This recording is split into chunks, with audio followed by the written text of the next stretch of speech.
The story begins with a car driving down the road while a boy plays on his phone. His name is Gil-soo, and his parents ask him to stop playing. However, he doesn't respond. As they continue their journey, they enter a tunnel, and his mother insists that he should listen to his father. The man watches him through the rearview mirror and sighs. Gil-soo then comments that his father probably regrets having him as a son since he suffers intensely from bullying at school. His mother replies that if the students start bullying him again at the new school, he can simply quit, as she wants him to have a comfortable life. He calls her a liar, claiming that she begged his father to transfer him, but gets no response and returns to his game. After losing, he stares at the game over screen and wonders if he should end it all. The scene shifts to the entrance of Six Gate School, where Gil-soo walks hesitantly, wishing he could run away. He even prays for an earthquake to happen. Introducing himself, he says his name, Lee Gil-soo, and tries to finish his sentence but quickly wishes time would stop so nothing bad could happen. Suddenly, the students start applauding him. Surprised, he lifts his head and realizes they're welcoming him, saying it's cool to have someone from the big city around. Later, another student approaches with a friend. Gil-soo, already expecting the worst, thinks he's about to be bullied again. However, the student just places a hand on his back, introduces himself as Deal, and invites him to the store, saying he'll show him around. Gil-soo, surprised, realizes it's the first time he's ever gone to a store with friends. As they walk, Deal comments on their friend's eyebrows, saying they look like rock leaves. Gil-soo replies that, in a way, he thinks they have their own charm. He starts wondering why the school feels so friendly since everyone seems happy and having fun. For the first time, he considers the possibility of having a peaceful life there. However, when he bumps into another student, he feels a tightness in his chest. The student remarks that he got soaked, making Gil-soo panic and apologize repeatedly, saying he'll clean it all up. To his surprise, the other just smiles and says it's fine and appreciates the offer. Gil-soo is stunned, realizing that maybe he can actually live a normal life there.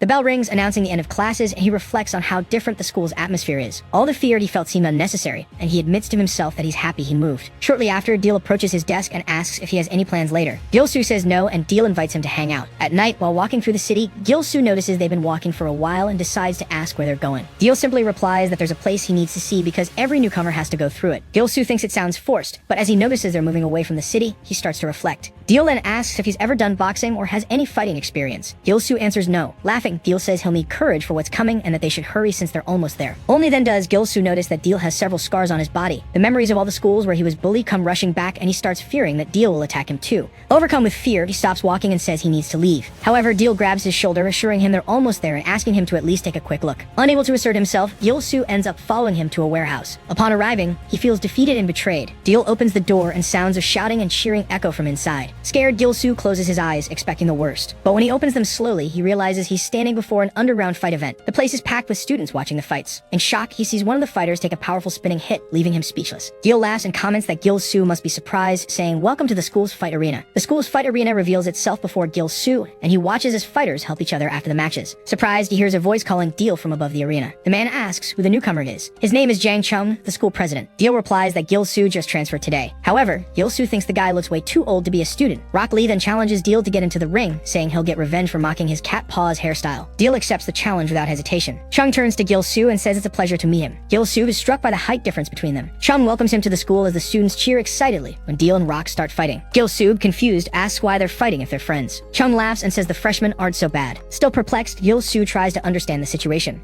Chung then explains that this is the true face of the school. He states that there's no bullying there, only violence, but within specific rules. The main rule is that all fights must happen inside the arena. Gil-soo is shocked. Chung stares at him and says he can tell Gil-soo has been bullied constantly. He suggests that Gil-soo release some of that stress there since inside the arena, everyone is equal in the face of violence. Gil-soo's eyes widen in surprise. Chung continues, saying he doesn't like complicated explanations and will only say this once, so Gil-soo better pay attention. Rule number 1, only 6 Gate students can enter. After graduation, expulsion, or dropping out, entrance is forbidden. Rule number 2, fights are always one-on-one and weapons aren't allowed. Rule number 3, members of the guidance council act as referees. Suddenly, a voice stands out from the crowd. It's the boy from the cafeteria calling out to Gil-soo and asking where he's been. Gil-soo immediately remembers him. The boy says he wants to fight to make up for the cleaning fee. Chung comments that it looks like he already has an opponent and that he'll learn through practice. Rule number 4, any kind of violence outside the arena is prohibited. If someone has a problem with another person, they must settle it inside the ring. The final rule is simple. Just have fun and don't be afraid inside the arena. Gil-soo thinks to himself, not understanding how he could ever enjoy this. The referee raises his hand, signaling the start of the fight. Gil-soo looks at his opponent and feels intimidated. His instincts, honed after 3 years of being bullied, scream at him to run. The students continue to cheer, and some comment that the new kid was really unlucky to have been chosen by Kang-in. He is famous for his brutality. Kang-in looks at Gil-soo and asks if he's not going to make the first move. He says he's giving him an advantage since it's his first fight. However, Gil-soo is paralyzed with fear, unable to react. Seeing this, Kang-in smiles and says that if Gil-soo will take the chance, then he will. He lunges forward. Gil-soo starts trembling, tears welling up in his eyes. The spectators' excitement turns into pure disgust. Everyone watches in disbelief as Gil-soo covers himself in vomit and hay. Kang-in realizes what happened, and while the students burst into laughter, asks for a towel or something to help. Gil-soo, humiliated and defeated,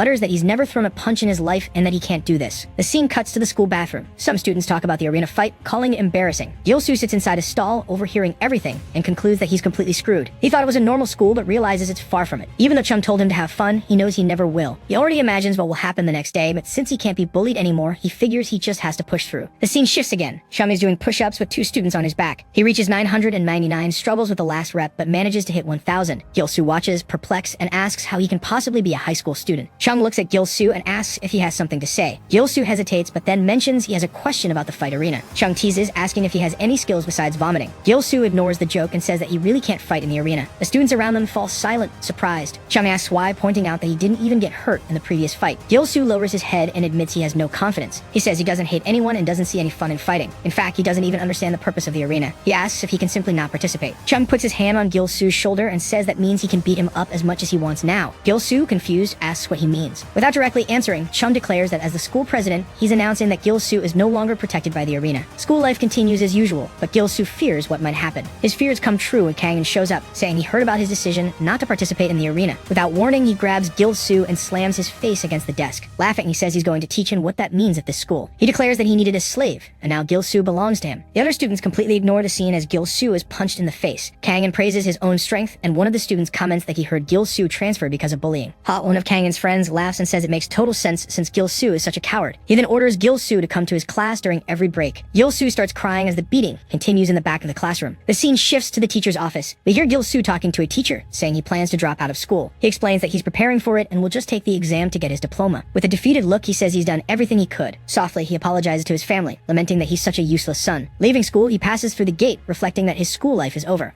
However, he's stopped by Chung, who stares at him and asks why he's not fighting. He demands an explanation. Gil-soo hesitates but eventually lowers his head and says he's sorry. He claims that someone obsessed with fighting like Chung could never understand how he feels. He admits he has trauma from violence, suffered severe bullying, and now just wants to give up because he's tried everything. Chung puts his hand on his shoulder and declares that he's even more pathetic than he thought. Gil-soo, confused, asks what he means. Without responding, Chung starts walking toward him. Chung asks who said he has to fight like a pro. He says that if Gil-soo doesn't have teeth, he should use his gums. If he doesn't have strength, he should use courage. That's what it really means to fight. He grabs Gil-soo by the collar and asks if he doesn't even want to protect himself. Gil-soo starts crying, wondering what he did wrong. Chung then asks if he thinks the outside world is all sunshine and rainbows. He says that if Gil-soo keeps acting like this, he'll be a loser for the rest of his life. Gil-soo walks home, muttering that Chung would never understand because he's never been weak. He's tired and wants to give up, but then Hem appears, grinning mockingly. He says he heard that Gil-soo won't be going to school anymore starting tomorrow. Laughing, he asks how he could leave without saying goodbye. Threateningly, he adds that if Gil-soo leaves, who will be his punching bag? Since Chung created the fight arena, he hasn't had any slaves, so he needs someone to vent his frustrations. He says Gil-soo is wrong if he thinks everything will end by quitting school. He orders him to follow. The scene cuts to a dark alley where the bullies beat up Gil-soo. Lying on the ground, Gil-soo feels like he's about to die and just wishes they would stop. He then comments that he should consider himself lucky. If it were back when Kang-in's older brother was at the school, he'd already be dead. Suddenly, Ha asks if the address he received is correct. Gil-soo, confused, wonders what he's talking about. Ha laughs and says he can't believe Gil-soo lives in such a nice house. He then reads out his address aloud. He declares that next time they'll visit him at home. He laughs again. Gil-soo suddenly stands up and demands to know what he plans to do at his house. Ha just orders him to stay still or he'll take a picture and send it to everyone. Completely desperate, Gil-soo wonders what he did so wrong to deserve this. He really thought it was finally over and that he had escaped this hell. But the moment he thought he was free, he was dragged back in. He remembers Chung's words, fighting isn't just about strength, and he realizes how much of a coward he's been for not even trying to protect himself. The bullies grab his face, and he screams in pain. Ha laughs and mocks him, telling the others to hold him tighter. In his desperation, Gil-soo shouts again, "Why? What did I do wrong?" In a sudden move, he knocks Ha's phone to the ground, cracking the screen. Ha looks at the phone shocked. Without thinking, Gil-soo bites Ha's hand as hard as he can. Ha screams in pain while Gil-soo mutters that since he's weak,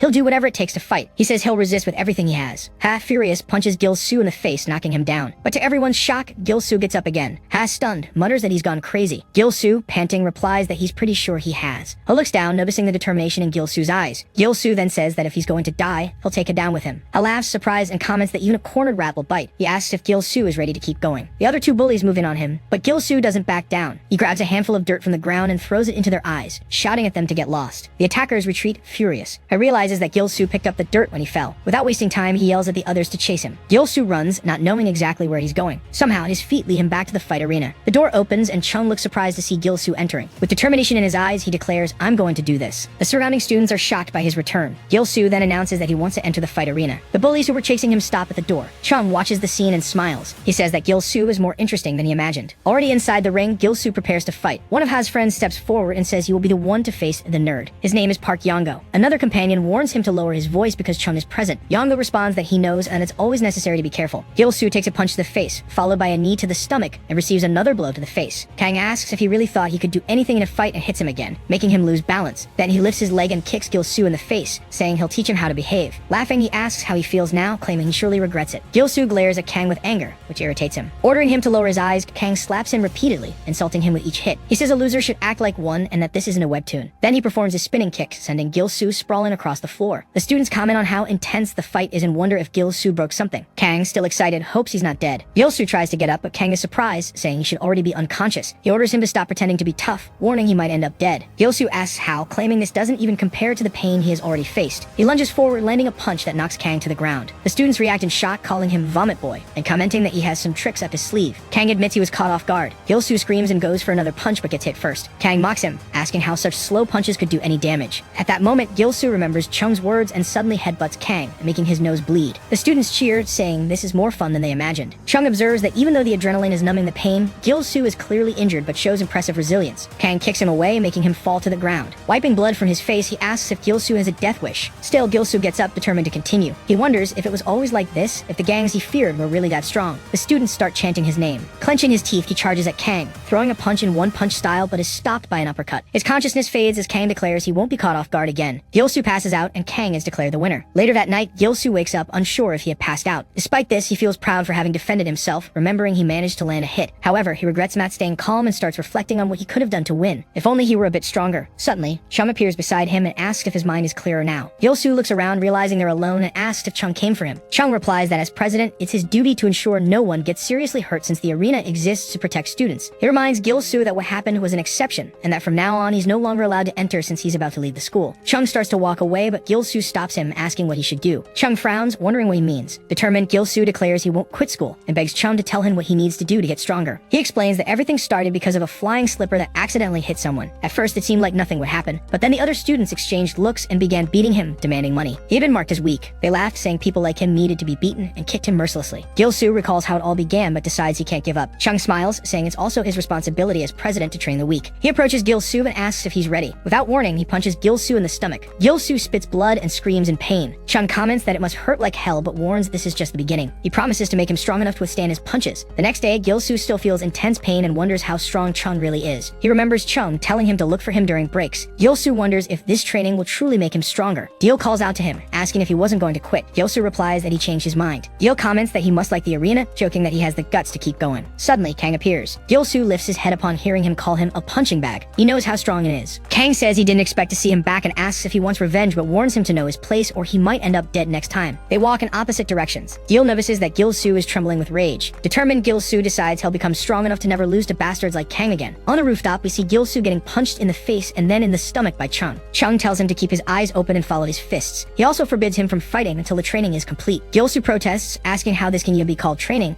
as he squeezes his eyes shut tightly. Several days pass since the training started. He takes hit after hit. The left hook lands, followed by a kick that sends him flying. He complains that this feels more like a one-sided beating than actual training. Meanwhile, in the ring, Kang looks down at his completely defeated opponent. People comment that he's been ruthless since his fight with Gil-soo and that his ego is bruised. They joke that his weaknesses are headbutts and vomit. Irritated, Kang challenges anyone to fight him if they think he has a weakness. His opponent apologizes and backs off. Kang storms through the crowd, calling them idiots. He asks his friends if they've seen Gil-soo today. They say no, mentioning that he hasn't been showing up during breaks and has been avoiding the arena. They suggest it seems like he's rejecting the arena. Kang has a moment of realization, thinks about Chung, and then smiles, saying he has an idea to beat up some losers. That night, Gil-soo runs on the track, completely exhausted. He remembers all the beatings he's taken and wonders if this training method will really make him stronger. Still, he decides he needs to push harder to reach his goals. Suddenly, a motorcycle approaches and brushes against his shoulder. The rider stops and complains that Gil-soo scratched his bike. He gets off, saying they need to discuss the matter and demands compensation for repairs. Gil-soo asks how he expects him to come up with that kind of money, pointing out that it was the rider who hit him. The man grabs his hair, calls him a loser, and punches him, accusing him of trying to scam him. His friends laugh, claiming they saw everything and that Gil-soo ran right into the bike. Confused, Gil-soo asks what's going on, but the man keeps talking and demands an answer. Gil-soo realizes he isn't afraid. The man insists he should hand over all the money he has. Then Gil-soo remembers that he's been taking beatings from a real monster this whole time. He knocks the man's hand away and punches him in the face with his left hand, asking why he should pay when he isn't even scared of him. The man grabs his wrist and mocks him, asking asking if that was supposed to be a punch. Gil-soo wonders why his hit had no effect and realizes he is still weak. The others watch in surprise as he starts spinning his arms wildly and shouts, admitting that he never actually learned how to fight, only how to take a beating. The aggressor laughs and kicks him, asking if he's putting on a comedy show. His friends laugh, saying he looks like a windmill or someone trying to swim. The man then puts on brass knuckles, smiling maliciously, and orders his friends to hold Gil-soo tightly. He warns that after this beating, Gil-soo will learn how to behave. He tells him to clench his teeth and goes in for the punch. But before he can land the blow, someone appears out of nowhere and knees him in the face. The aggressor stumbles back and Gil-soo looks on in shock, recognizing his savior, Deal. Deal laughs upon realizing the person he saved was Gil-soo. One of the thugs charges at him, but Deal dodges the attack and counters with a left hook to the face. Another comes at him with a wooden plank, but Deal blocks it with his arm and lands another punch. A girl who was with them screams when she sees her friends knocked out and complains that they left her alone. Gil-soo watches Deal fight, impressed by his strength, realizing he thought Deal was just a regular guy. The girl then threatens Deal, asking if he knows who they are. She claims they are part of the strongest first years at D-Line High School. Sanol, one of Deal's friends, tells her to give up, that it doesn't matter. If they call more people, it will only get worse for them. He reveals he's from 6 Gates High and says he found it odd the loser was acting that way, but now they mess with the wrong person. The aggressors quickly jump on their bikes and flee. Deal clicks his tongue, calls them idiots, and then turns to Gil-soo, asking how he got involved with them. A little later, Gil-soo explains about his special training with Chung. Deal is surprised and comments that Gil-soo must be really serious about fighting. Gil-soo confirms but admits he's still too weak and was just training his endurance when he was attacked. Deal laughs for calling Gil-soo throwing punches in the air and says it was quite a spectacle. He praises his courage for not showing fear, but warns that he still doesn't have enough strength to fight multiple people at once. Deal explains that if it were him, he would have dodged the hit and countered. But he also confesses he envies Gil-soo for being chosen by Chung. He adds that for someone who rejected the arena, it's important to get used to the environment. After all, the school is unique. Gil-soo then recalls Sanol saying they messed with the wrong person and asks Deal why the thugs ran away when they found out he was from 6 Gates. Deal laughs and says it's obvious. That school is famous. Gil-soo asks why, and Deal explains that 6 Gates has a long history of school violence. In the past, it was like a jungle and things got out of control. Gil-soo comments that it doesn't seem that way now. Deal agrees and says that's thanks to Chung. He conquered the school and created the fight arena with his own rules. Over time, the school became more organized since the arena became an alternative way to release pent-up anger. But if the arena or Chung disappears, the rules will lose their meaning. Who knows when everything will return to the chaos it once was? Besides, there are still people who want things to go back to the old ways. In the arena, a student falls to the ground defeated. Yanga mocks at him, asking if that's all he's got. He points at another person and orders him to get in the ring, saying he chose him just because he doesn't like his face. The student hesitates and Yongo asks if he's refusing to fight. Kang's group laughs, commenting that Yongo is on fire today. Kang, on the other hand, calls them losers and says they need to learn their place. Yongo steps forward and lands a left hook on his opponent's face, followed by a right punch. The opponent tries to ask for a break, but Yongo ignores him and prepares a final kick, saying it's way too easy. Kang then stands up and orders everyone to clear the way, saying he wants to have some fun too. He says that some people just talk and never step into the ring. He announces he'll teach those cowards a lesson. Back to the present, it's Kang's turn to fight. The students wonder who he'll choose, and he points at one of the students who is talking about him. He orders him to get into the ring immediately. The boy, surprised, asks why he was chosen, since they don't even know each other. Kang replies that he doesn't need a reason. He just got in a bad mood looking at him. He grabs him by the collar and asks if he plans to refuse the challenge and end up like Gil-soo.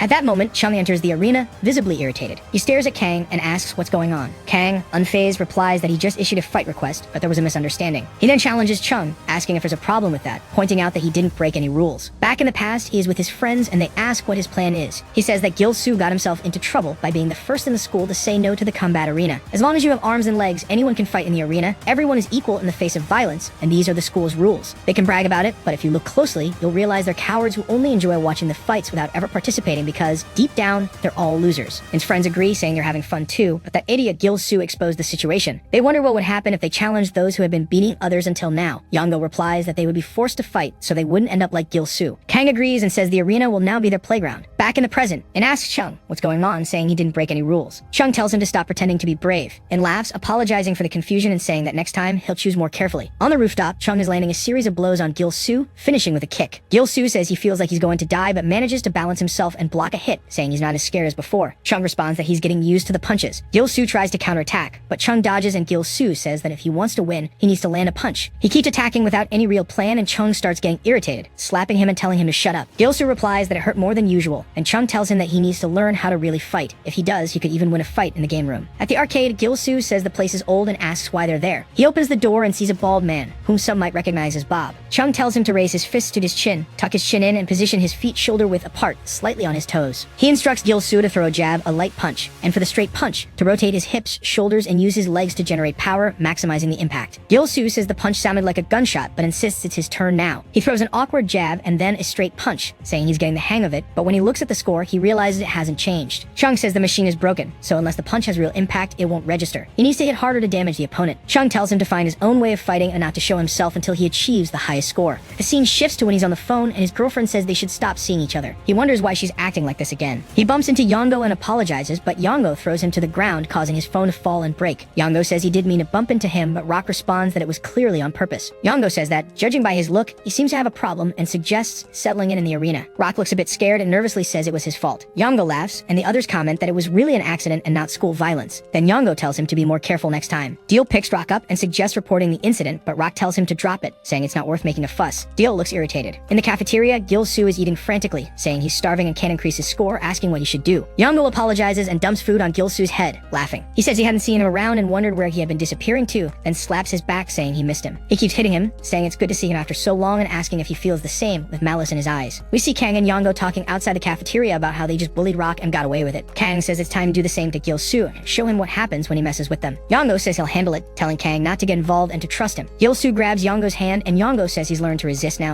calling him cute and he's angry. Gil-soo is furious, but Chung has banned him from the arena until he finishes his training. He says he has no choice but to obey. Deal tells Yongo to shut up, saying he's trying to eat, and then throws his food tray at Yongo. Deal says you shouldn't bother a dog when it's eating. Gil-soo is surprised by this. Deal tells him he needs to know his place. Yango asks if Deal has gone crazy, and Deal replies that it's not school violence, laughing as he says his hand simply slipped, but that he wanted to fight anyway. He tells Yango that this is good and that he will teach him a lesson in the arena tonight. We see Deal washing his clothes while Gil-soo, now in uniform, thanks him for helping. Deal says he didn't do it for Gil-soo, and although it may seem like it, he just wants to teach a lesson since he's tired of seeing people behaving wrongly in the arena. He admits he hasn't been there for a while, so he doesn't know exactly what's going on. Gil-soo asks what's happening, and Deal explains that they've been intentionally picking the weakest students and attacking them in the arena. When the students get scared, they use Gil-soo as an example, but since he hasn't had a chance to fight them yet, this is good because now he can protect the arena. Gil-soo wonders why Deal wants to protect the arena, saying that if he's so strong, the arena shouldn't matter to him. He asks if there's a reason behind it. Deal reveals that he went through a dark phase just like Gil-soo. A flashback shows him urinating into a pot filled with other things, while a bully tells him it's a new pig drink and orders him to open his mouth. We see a chubbier, timid version of Deal. The bully holds his mouth, forcing him to drink, but suddenly a large hand grabs the bully, telling him to be nice to his friend. Someone had saved Deal. Deal thanks the man, saying he doesn't know who he is. The man hands him a flyer and asks if he wants to try boxing as a way to lose weight. It turns out the man was the owner of a boxing gym. After that, Deal tried boxing for the first time and became obsessed with it. We see him progressively losing weight and transforming through boxing. He knocks the bully to the ground and the others try to apologize, realizing they can't mess with him anymore. Even those who acted like bullies were just weak inside. Gil-soo is surprised, realizing that Deal used to be bullied. Deal laughs, saying that the arena's rules made by Chung are a bit extreme, but he likes that people have the freedom to fight and choose their opponents. He says he's going to defeat Yango and asks Gil-soo to watch. That night in the arena, the two face off. Yango says he doesn't know where Deal suddenly got all this courage. Deal asks if he came to talk or to fight, telling him to stop talking and get started. Yango smirks, saying Deal looks ready to fight. Gil-soo wishes Deal good luck. The referee starts the match. Yango opens with a jab, but Deal blocks it, surprising him. Yango throws more jabs, but Deal easily dodges them all. Yango retaliates with his own punches, landing one on Deal. The spectators are shocked at Deal's speed. Yango notes that Deal is faster than he expected and wonders if he's purely a boxer. Deal starts pushing forward, backing Yango up with jabs. Yango comments that Deal may be fast, but his punches are too weak. He counters with a powerful punch, claiming he's stronger, but Deal blocks it. Deal throws another jab, Yango dodges and tries an uppercut, but it was a trap. Deal counters with his own uppercut, complimenting Yango on the attempt. Yango realizes he was tricked. Gil-soo is amazed, realizing Deal is dominating the fight and that Yango hasn't landed a solid hit yet. The crowd starts wondering if Deal was always this strong and notes that Yango might lose his undefeated record. Gil-soo is shocked to learn Yango is undefeated. Yango throws a right overhand, misses, a left hook, misses, another right, and misses again. He starts losing his composure, frustrated that he can't land a single punch. Deal taunts him, laughing and asking if Yango really thought those punches would land. He hits Yango with a jab, saying that light punches need to connect before heavy ones can. Deal lands a straight punch, sending Yango to his knees. Deal mocks him, saying he talks too much but can't back it up, and tells him to stop bothering people and leave the arena. Yango looks over at Kang, smiling, telling him not to worry because he's not done yet. Yango admits that Deal is better at boxing, but claims he'll fight fairly from now on. Gil-soo is surprised as Yango raises his leg towards Deal, adopting a Muay Thai stance, declaring that it's time to start the real fight. Deal recognizes Yango's stance, noting that he plans to use a kick. He charges forward, head low, saying he can land 2 hits, and does so towards Yango. Yango grimaces in pain, wondering why Deal's leg feels so firm, as his kick was blocked. He attempts to strike, but Deal creates distance. Yango doesn't lose momentum, charging directly at him. Seeing Deal preparing another kick,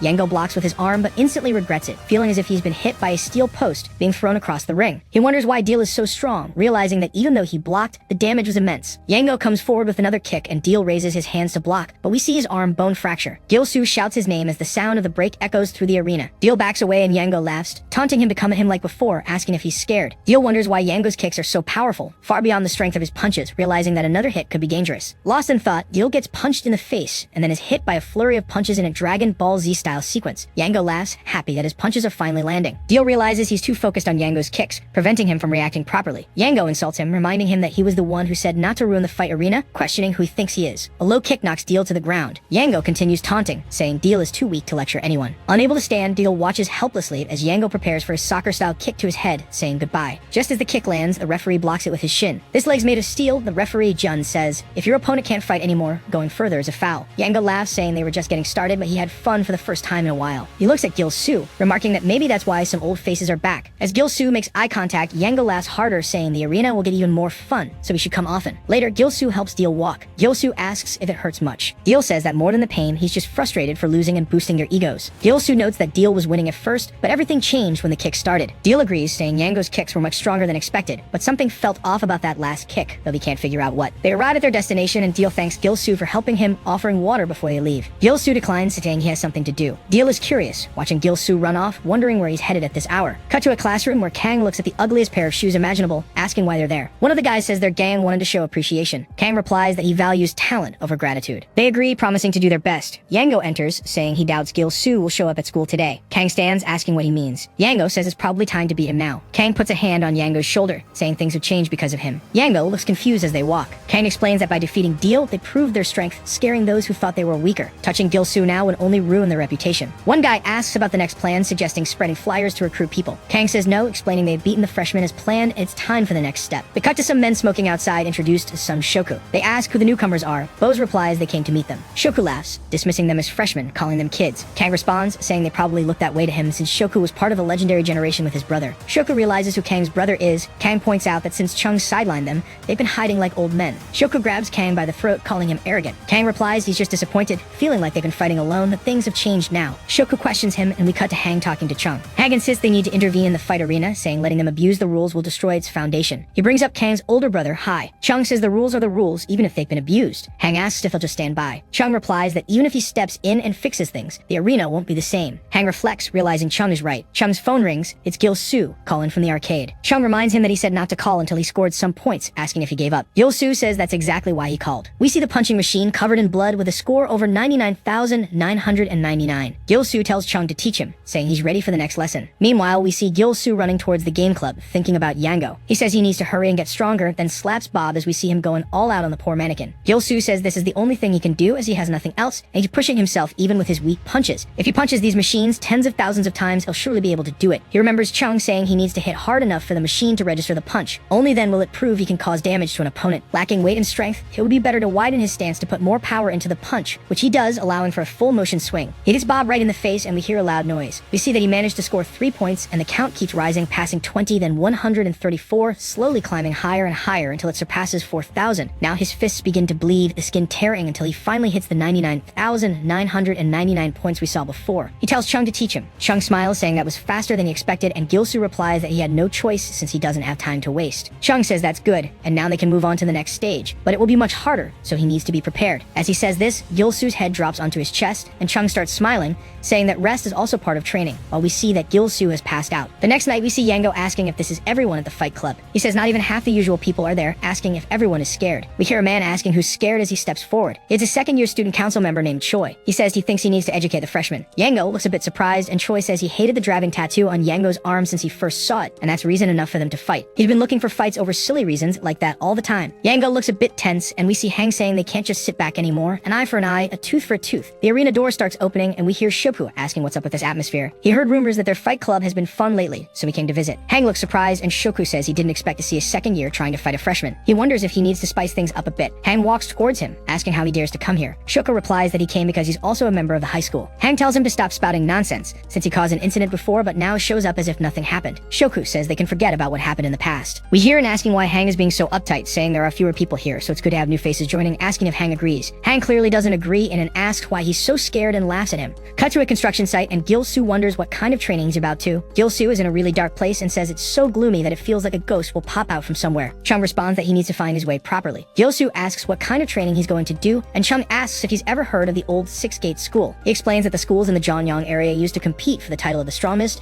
and the school that won with an overwhelming victory was theirs. After Six Gates dominated the territory, the other schools dispersed back to their original areas. Gil-soo wonders what this has to do with him, and Chung says that where he's sitting now is the territory of Jining Technical School. Although school fights don't happen anymore, if members of another school invade their territory, it's treated as a clear provocation. Gil-soo is completely shocked, and then Chung slams the door hard and starts locking it, saying that the door on the other side is open, so he should try to get out on his own. Chung says there's no better experience than a real fight. Gil-soo starts shouting at him, asking what he's doing, and soon we hear a motorcycle approaching. He gets worried, and a man asks who's making so much noise in his territory. Gil-soo recognizes the man as soon as he gets off the bike, and we see it's none other than Sano from before, who also recognizes Gil-soo. He says he knew he heard that school name somewhere before, and Sano replies that Gil-soo must know the situation now is different from last time. He's really happy to see him here and starts laughing. He also says Gil-soo must be fearless to come here alone. Sano starts putting on his brass knuckles, just like before, and Gil-soo says nothing. Sano grabs the back of Gil-soo's head and asks if he's scared since he's just standing there. Then Sano realizes that Gil-soo is mumbling something and starts rubbing his brass knuckles on his face, telling him to speak up before he breaks his jaw. We start to hear what Gil-soo is mumbling, and he says, "Raise my fist to chin level, keep my feet shoulder width apart, and take light steps." Then he throws a jab, hitting Sano directly in the face. He steps forward while still mentally reciting the steps to throw a proper punch. Sano can only watch as the punch comes straight at him, hitting him much harder than any punch we've seen Gil-soo throw. All of Sano's friends are shocked to see him spitting blood, and Gil-soo starts smiling, saying that it works now. Then we hear a man saying he lost while begging Shoku to let him go. Shoku replies that if he had known the fight arena was so much fun, he would have come earlier, and that he didn't realize the student council bastards were so weak. He refers to Troy, saying his mind is damaged. Meanwhile, we hear Hang warning not to overdo it when stepping into the ring. He suggests that Shoku face someone on his level before starting to brag. Shoku responds that, indeed, they have a lot to settle, dropping Troy to the ground and wondering what to do now that only his group and the student council remain. Everyone agrees he's right since even the few students still there had already left. The arena rules were completely ignored, and even Shoku, who used to keep a low profile, showed up. Most likely, the students left to avoid becoming targets. This apparently was exactly Kang's plan when he brought Shoku. Kang then suggests that if they really want to fight, they should set up a match in a proper place, not the arena since it's empty. He argues that he no longer needs to protect it. Hang starts getting irritated, but Shoku interrupts, telling him to listen carefully and make sure Chum knows too. This enrages Hang even more. Meanwhile, we see Sanctu taking a punch to the face. His friend runs toward him furious, asking how Gil-soo dares to act that way on their turf. He throws a punch directly at Gil-soo's face, but Gil-soo doesn't even flinch. With a smile, Gil-soo mocks him, saying those weak punches don't hurt at all. He then strikes his opponent in the stomach, sending him flying. Another enemy charges forward with provocative words, and Gil-soo accepts the fight. However, he's much stronger and knocks the opponent away with a single blow. They start wondering what's going on, questioning if he's really the same person from before. A woman steps in, calling Gil-soo an idiot and asking if he realizes what he just did. Behind her, even more men gather. She warns him that he's completely screwed. A strange-haired guy asks why someone from the 6 gates is there and suggests they finish him off. Gil-soo starts getting nervous, realizing the number of enemies and concluding that facing them directly is impossible. He needs a plan. The woman laughs, asking if he finally understands the situation and if he's ready to be crushed. Suddenly, Gil-soo jumps onto Cell's motorcycle and she reacts furiously, demanding to know what he thinks he's doing and telling him to stop. He realizes that if he can't fight them head-on, he needs to use a tool. The sound of the revving engine confuses the other students, and soon we see Gil-soo barely sitting properly on the bike, struggling to control it. They start laughing, finding the scene pathetic and embarrassing. However, Gil-soo lets go of the bike on purpose, sending it crashing into the group, scattering them. He reveals that he never intended to ride it. He only needed a distraction. Taking advantage of the chaos, he punches the strange-haired guy in the face, knocking him aside. We learn the guy's name is Kung-suk. The others shout to capture Gil-soo, who starts running as fast as he can. He thinks that if he can face them one-on-one, he might stand a chance. For a moment, he even misses the fight arena, but quickly realizes something. Even outside the arena, he still has a shot. He spots a long staircase and begins to climb. His enemies chase after him, and when they think they've cornered him, they see Gil-soo standing at the top, daring them to come up. They laugh, saying he must have hit his head while running. With no other option, they charge at him, convinced there's no escape. But Gil-soo surprises them by punching the first enemy square in the face, knocking him down. A second charges to avenge his friend, but also takes a strong hit and falls. Enemies begin falling over each other like bowling pins, and Gil-soo smiles. He realizes that if he can face them one by one and maintain the high ground, it'll be much easier. The stairs make them lose momentum, and if he knocks them down, he can escape. Taunting them, he tells them to stop stalling and fight, urging them forward so he can defeat them and leave. But before he can react, a bowl of ramen flies at him, hitting him on the head. At the same time, a man grabs the railing, jumps, and kicks Gil-soo in the face, sending him tumbling down the stairs into the crowd. The students cheer for their upperclassman, who angrily says he was just trying to enjoy his ramen when some 6 gates losers showed up. Gil-soo, dazed, mumbles that he didn't expect anyone on the upper floors. Determined, he charges at the newcomer, who looks slightly surprised but doesn't hesitate. With a swift move, he knees Gil-soo in the face, making him realize this guy is much stronger than the others. The upperclassman declares he'll give the students only 10 minutes to take Gil-soo down and bring him over. The students immediately attack Gil-soo from all sides. Still annoyed, the upperclassman complains about wasting his ramen and suddenly reduces the time to 5 minutes. Gil-soo struggles to block the kicks and punches raining down on him, feeling the fight turn against him. Yet he starts to stand up despite his trembling body. He realizes that fighting here won't get him anywhere. Meanwhile, the upperclassman hears one of his men yelling, calling the freshman useless, and saying it takes all of them to handle a failure like Gil-soo. At that moment, Gil-soo launches himself down the stairs like a projectile, catching the upperclassman off guard. He grabs his head and slams it with a brutal headbutt. The upperclassman screams in pain as they both tumble down the stairs. The other students rush to help him, asking if he's okay. He struggles to his feet, pointing at Gil-soo and ordering them to capture him immediately. He warns that if they fail, they're all screwed. Gil-soo, while running, starts laughing, celebrating his escape. He just needs to reach the back exit. Suddenly, he spots the rear gate open, just like Chung had said. But before he can reach it, the sound of a motorcycle catches his attention. He turns around, surprised, trying to understand what's happening. Looking closer, he sees a man with green hair dragging Sano across the ground while speeding on the bike. The stranger sneers, saying he can't believe his men are losing to a weakling like Gil-soo. Then with a strange smile, he licks his lips and says he thinks Gil-soo is cute because he likes adorable things. He then introduces himself as Haye Chin-hwan, the head of the school. Gil-soo watches the scene and wonders what kind of crazy person would drag someone with a motorcycle. Meanwhile, Hwang comments that the rest finally arrived. Gil-soo turns around and sees the same guys from before. Hwang notices that they lost to Gil-soo and mocks the situation. Sanil, on the verge of losing consciousness, is sprawled on the ground. Hwang looks at his men and warns them that they will end up in the same state if they fail again. Desperate, they beg for a second chance. However, he just growls, saying that no one should touch his prey, surprising everyone. Gil-soo concludes that this guy must be the boss of the place. He notices that Hwang is shorter than him and less muscular than Chung, so maybe he has a chance to defeat him. Without wasting time, he decides to attack first. He remembers Chung's advice that the 1-2 combination works against any opponent and starts with a jab. However, Hwang quickly dodges, assuming a grappler stance, and once again calls him cute for attacking first. He then performs a quick double leg takedown. Gil-soo realizes his mistake too late. Instead of just being knocked down, he is violently slammed to the ground with a brutal impact. Dazed and about to lose consciousness, he is caught by Hwang, who smiles and says he can't let him pass out so quickly because he still wants to have some fun. In the blink of an eye, Hwang lifts him again and throws him backward in a devastating suplex. Gil-soo's head hits the ground hard, causing him to spit blood. He begins to think that he's going to die right there. The students who were watching burst into laughter, saying that Gil-soo deserved it.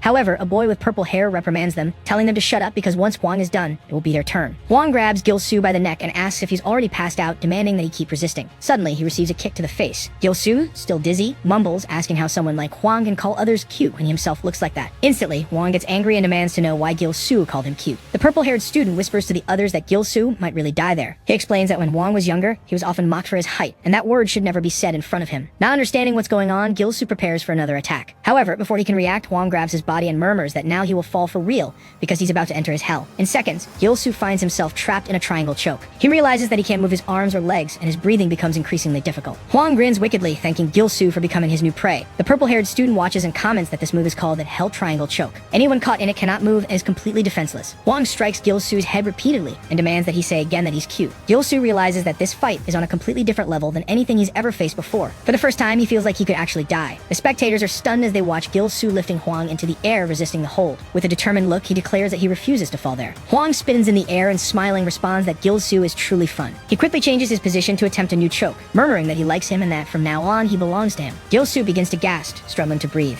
Hwang in turn mentions that the school's record is 7 seconds, and he wants to see how long Gil-soo will last. Gil-soo feels like he's about to pass out. In the back of his mind, he thinks that he never wants to lose to someone like this again. His muscles begin to fail, his legs lose strength, and with a satisfied laugh, Hwang declares that now he's cute again. Holding Gil-soo by the arm, he starts dragging him away, saying he's going to take him to keep playing. The students who were once terrified breathe a sigh of relief. Finally, it seems like Hwang has lost interest in them. They whisper to each other that this might be the perfect opportunity to escape. As Gil-soo is dragged across the ground, something unexpected happens. He opens his eyes. He explains that this is called the fainting game. Before being transferred, this was a game often played by his attackers. They would bet on how long he could resist, finding amusement in his suffering. Back then, the only way to survive was by pressing his pinky against the carotid artery, a resistance method that changed every week. Now with his vision blurred and feeling his strength fading, Gil-soo feels around the ground and finds a stone. Huchin hears the noise and turns around, but it's already too late. The stone hits his face squarely, shattering upon impact. Huchin spits blood and stumbles. Taking advantage of the opening, Gil-soo gets up and runs, believing he has finally escaped. He spots the gate and tells himself that he just needs to get through it. However, Huchin doesn't give him that chance. With a fierce look, he asks where he thinks he's going. Gil-soo turns around and sees Huchin moving toward him as if nothing had happened. In disbelief, Gil-soo thinks it's crazy that he's still moving after taking that rock to the face. The gate is so close, he can't fail now. Suddenly, a voice interrupts the scene. Chung finally takes action, declaring that enough is enough. Instantly, Huchin feels a chill at the intimidating presence of Chung. With a serious expression, Chung stares at him, showing a hint of irritation. He warns that any further attack will be treated as an assault against the 6 gates. Gil-soo looks down and realizes that he's already left the school grounds.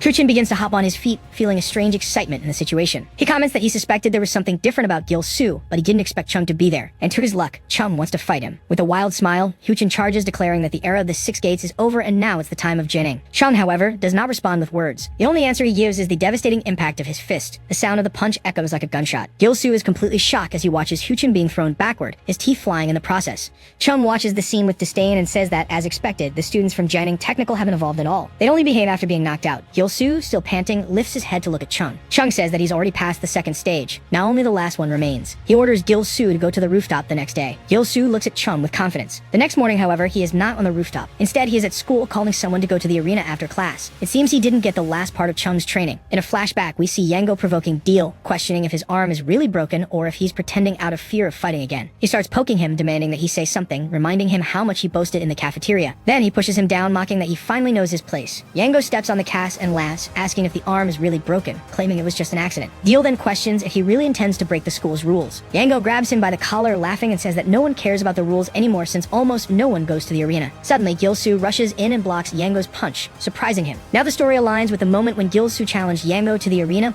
believing that there was no more time to train and that it was time to prove his worth. Yango laughs when he sees him and calls him a vomit boy. Then he grabs his bandaged arm and asks if he's been training alone, assuming that he's trying to learn to defend himself. Gil-soo quickly pushes his hand away, leaving Yango surprised. He then challenges Yango to another fight. Yango laughs again, saying that he has no idea where all this courage came from, but it seems fun. He steps back, stating that it will be interesting, and that he will show how the arena has been in recent days, telling Gil-soo to look forward to it. Meanwhile, on a roof, Chung waits, not understanding why he was left waiting. Suddenly, the door bursts open and Jineng enters, asking where he was the previous night and if he has any idea what happened in the fighting arena. Obviously, Chung doesn't know. Hang explains that Shoku showed up in the arena and warned him that if things continue as they are, things will only get worse. He insists that Chung must act quickly. However, Chung just smiles, finding it curious that Shoku appeared. Hang, irritated, asks why he doesn't seem worried about the arena, claiming it is about to collapse. Chung responds that if the arena is about to crumble over something so trivial, then it deserves that fate. He explains that the reason they were able to enjoy the arena was not because he kept it under control with strict rules, but rather the opposite. He compares the situation to a polluted river that purifies itself naturally. If the fighting arena changes only because of the power of a single person, then the situation will be different. But if it doesn't change, then it means it never had a real purpose. Back in the classroom, we hear Hane asking Yango if he said that Gil-soo wants to fight. Yango laughs and confirms, saying that Gil-soo suddenly went crazy and started showing off. He still mentions that Gil-soo seems to be training because his arms were bandaged and assures that he will finish him off in the arena. Hannah thinks about the situation while Yango watches him and asks why he looks so thoughtful,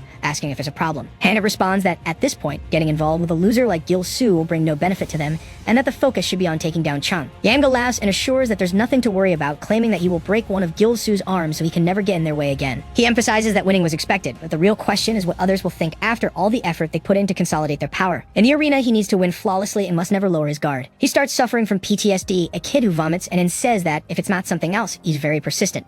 Outside the school, Rock asks Gil-soo what he was thinking, challenging him to a fight, saying he saw how that bastard is. Even Deal couldn't beat him, so how does he plan to do it? Gil-soo realizes he acted on impulse and wonders if it's right to disobey Chung like this, especially since it's the last training session. Deal tells him to cancel it immediately. Even though he trained with Chung, it's still very dangerous to fight Yango. He just transferred in so he doesn't know, but that bastard is the type of guy who does all sorts of dirty things with runaway boys outside the school. The result is as clear as day, so he should stay away, and when he recovers, he'll take care of it. Gil-soo says no, he got hurt fighting to protect him in the first place, and what happened to him in the hallway this morning is something Gil-soo is already used to. Being ignored and turned into a spectacle, like watching a clown show at the circus. He doesn't want to become like them, and his first opponent has to be Yango. He wants to finish the fight he couldn't complete in the cafeteria. No matter how dangerous he is, he truly believes he's ready this time. Night falls, and some students are talking about how Gil-soo has been doing special training. As we can see, many people are here to watch. This is the most packed event that has happened in days. Rock says it's the first time since they enrolled that there's so many people. Gil says that Gil-soo's impact in the last two fights was huge, and the real fun of the fighting arena is that it doesn't matter if you're strong or weak, but whether you can face off. Yango, in the ropes, says that Gil-soo is late, and his friends start laughing, saying maybe he's afraid to fight. Yango says it's better if he runs away, so they can finish him off outside the school. We see Chung watching, and some students start wondering when this will start, asking if this is a joke, telling them to go get Gil-soo. Yango laughs, saying everyone was tricked, and Gil-soo will even show up, that he should just give up. Rock starts wondering if he's really not going to show up. They hear the door open, and Rock turns around as Gil-soo asks why he should give up. Everyone is surprised to see that Gil-soo shaved his head and says that only now does he feel like school is finally worth it. Yango begins to hold back his laughter, but soon bursts out, eyes tearing up, and asks if he really thinks cutting his hair will change anything. All the other students laugh at him too, calling him crazy, and some even call him cringe. Chung smiles slightly, and Gil-soo tells them to laugh as much as they want because they won't be able to laugh for long. Yango says that Deal was also confident at first, and look how he was defeated. Gil-soo says he's going to beat him up. Hank raises his hand, telling them to prepare as they begin to face off. Gil-soo raises his fists and says that the old him is gone, and he plans to win this, even if he has to risk his life. Hang asks if they're ready, and Gil-soo grits his teeth. Hang yells fight, and Gil-soo rushes directly into the attack. He throws a jab, and Yango blocks it, saying that he certainly has courage, but courage isn't the only thing that matters here, as he counters with a punch, hitting Gil-soo directly in the face. Yango says that he's going to make him regret choosing this stupid fight and calls him pathetic. He hits him with a wombo combo, pushing him to the other side of the ring and mocking his training in the punching bag. Then he lands a spinning elbow and a left punch to the face, showing that this isn't enough. He laughs and reminds him that this school is notorious for fights, so a few fight lessons won't help. Gil-soo says that he's strong, his speed and power are on another level compared to those guys from the technical school. Gil-soo prevents himself from being pushed back, but Yango easily dodges with his hands behind his back and asks what he's doing. He starts laughing, telling him to actually try to hit him and knocks him down, saying that his punches are too slow. The spectators begin mocking Gil-soo, saying he shouldn't just stand there taking the hits and should react,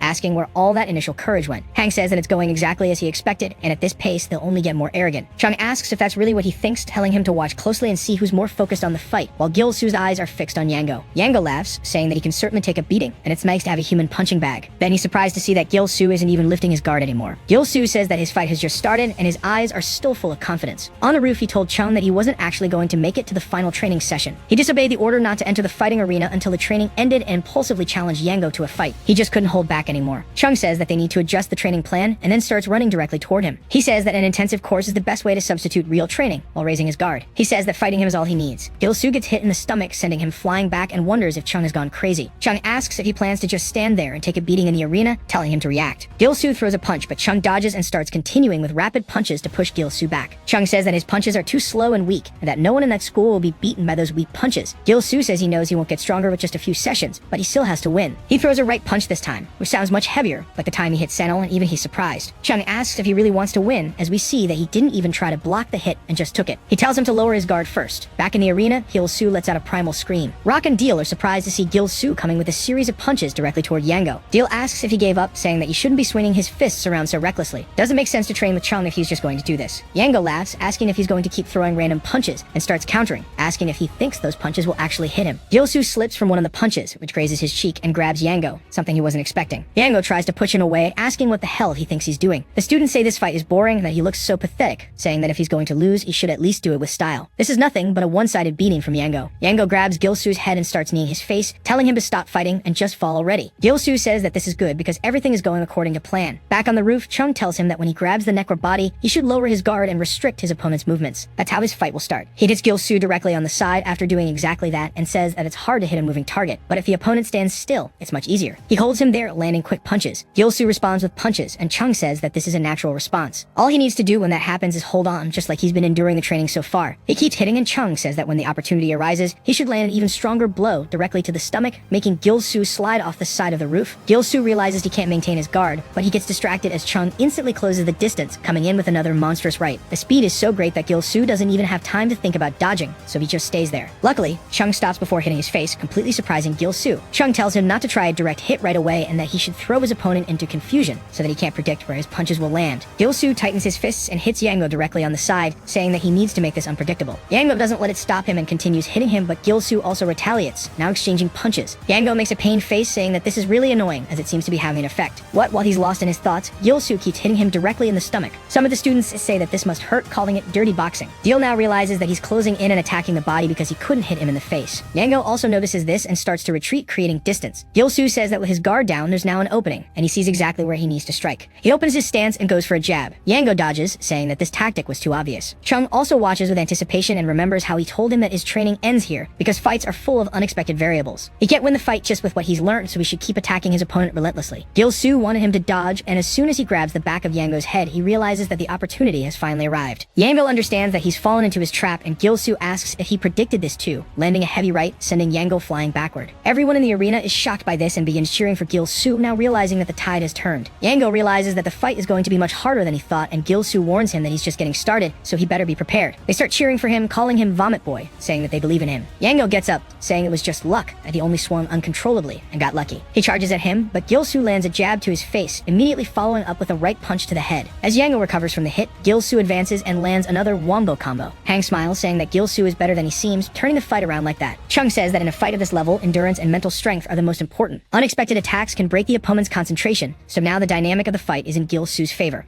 Yango wipes the blood away and stares, while Deal notices that he's getting more nervous, especially after noticing Hanhee watching the fight, visibly dissatisfied. Yango remembers Hanhee telling him that he needed to win without fail. Yango says this is embarrassing and starts lifting his leg in a Muay Thai stance, saying he's tired of this pathetic fight. Gil-soo realizes he can't hesitate anymore and needs to finish the fight, but at the wrong moment, Yango hits him with a kick to the face, sending him flying. He grits his teeth to keep from passing out and wonders what the hell the kick was. Yango throws a second kick, hitting him in the stomach, and every impact sounds like he's being hit by metal. He keeps attacking, kicking him into the ropes and telling him that a loser should know his place and stay down, calling him a useless piece of trash. Gil-soo says that each blow feels like he's being hit by a cannon, and there's no opening to counterattack. He wonders what to do and remembers the conversation with Deal, when he said it didn't matter how dangerous Yango was because he was prepared. Deal told him to just be careful because Yango seemed to be hiding something, that his kicks were far from normal, and if he tried to kick, he should be prepared. Gil-soo now understands why Deal was so alert. It felt like he was being hit by an iron bar instead of a leg. Yango lifts his leg again, saying he loves seeing that scared look as it suits Gil-soo perfectly, and now he needs to beg for his life like the dog he is. Gil-soo tries to avoid the kick, but he's too slow and ends up getting hit directly in the face and thrown back and forth like in a Street Fighter combo. Yango is enjoying every second of it, while Gil-soo says that seeing Yango relish his pain reminds him of the bastards who tormented him whenever they could. There's no difference between them and Yango. They're all bastards. He then sticks out his rear end and says he can't afford to fall like this. Yango delivers a direct kick to his cheek, completely surprising him. Gil asks what the hell he's doing, and Gil-soo says Yango can hit him as much as he wants because he knows where this is going. Yango asks if he's joking, calling him ridiculous, asking if he thinks this will stop him. He goes for another kick, but ends up hitting Gil-soo's rear end again. This continues repeatedly because with every kick, he's only hitting Gil-soo's butt. All the spectators start laughing, saying he always has an interesting way of fighting, wondering what the name of this move is. Gil laughs and praises Gil-soo's cleverness, suggesting that the butt being padded might be his best defense now, especially with his current position. Now Yango begins to tire and says that if Gil-soo is going to try this,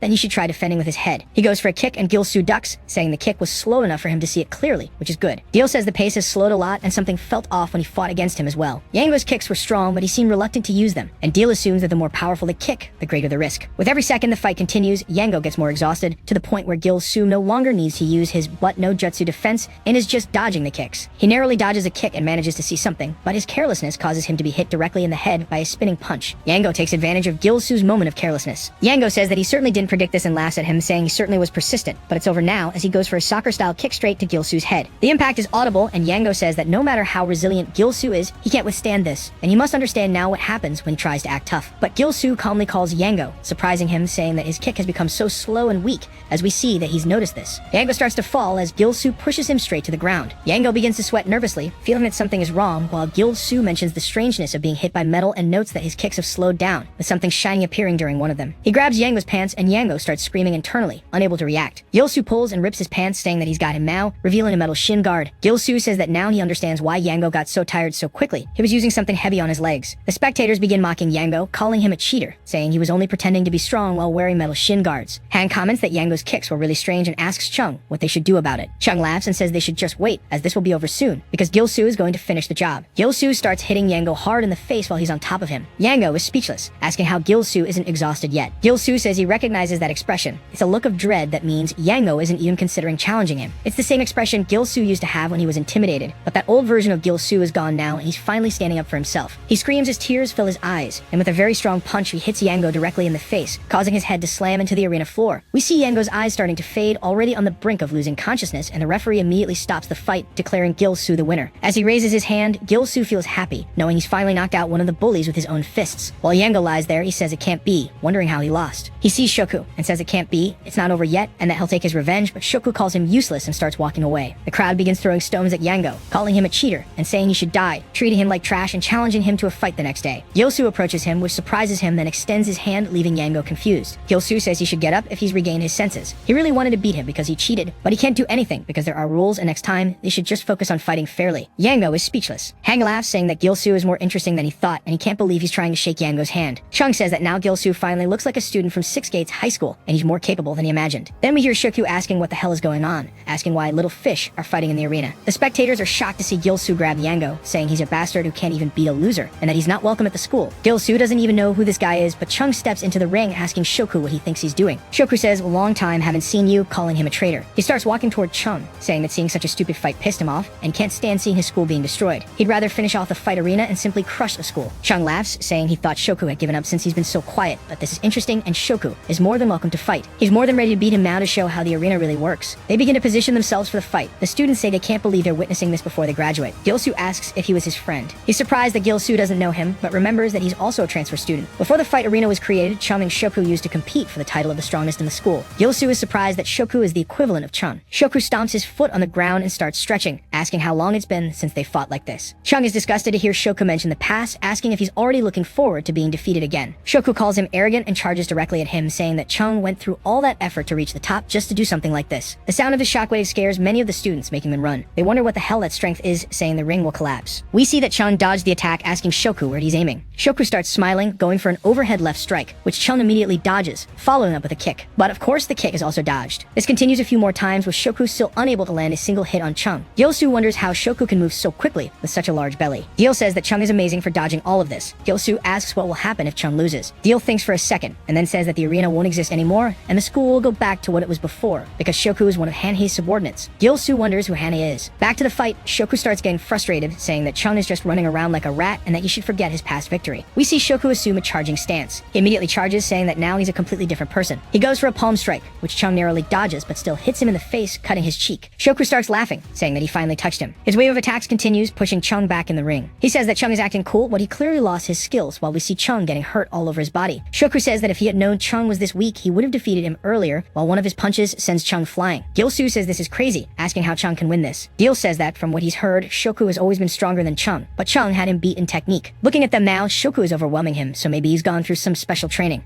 Shoku starts thinking about how his body feels completely different, and that he's been given something that is really pushing his body to the limit. He raises his leg for an axe kick, saying that now Chung doesn't surpass him in anything, telling him to die. Chung stares at him, and then we hear the impact of the kick. The students are shocked to see Chung land a direct hit on Shoku's face, asking what Shoku thinks has changed. This punch is strong enough to send Shoku's large body flying, and it sounds like a gunshot. Shoku folds onto the ropes, and Chung says this is just a waste of time for him, and he's ready to finish it now. With Chung directly in his face, he starts treating him like a punching bag. Each punch hits Shoku directly in the stomach, and he starts spitting blood, wondering what the hell is happening with his power. He suggests that Chung might have been holding back all this time. Chung prepares his monstrous right punch, landing directly in Shoku's stomach. Hey everyone, did you enjoy the story? I really liked it. If you want to follow the next part, make sure to subscribe to the channel and leave a like. See you in the next story, guys.